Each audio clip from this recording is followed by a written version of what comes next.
সবার আগে বিশুদ্ধ ঈমান নিয়ে আসতে হবে। ইহার বিকল্প একদমই নেই। কত সংখ্যক মানুষ পাহাড় পরিমাণ আমল নিয়ে আসে, কিন্তু বিশুদ্ধ ঈমান আনতে না পারার কারণে আমার আযাব থেকে রক্ষা পায় না। প্রতি রাতে সূরা মুলুক পাঠ করতে হবে। এটাকে খুব কাজে দিতে দেখেছি। নিয়মিত কবরের আযাব থেকে পরিত্রাণের দোয়া করাও অনেক কার্যকর। সহিশুদ্ধ জিকিরগুলো দিয়ে মুখটাকে সবসময় ব্যস্ত রাখা মানুষগুলোকে সফল হতে দেখেছি। সাদকে জারিয়া যে কত সহায়ক হতে পারে এটা বোঝানো সত্যি অসম্ভব। সবাইকে অত্যন্ত একটি হলেও সাদকে জারিয়া চালু রেখে আসার নসিহত করছি।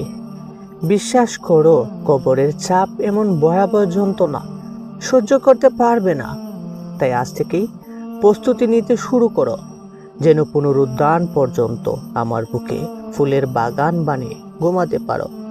ইমানদারদের জন্য শুভকামনা। তোমাদেরকে সুন্দরভাবে বরণ করার অপেক্ষায় আমি খবর বলছি।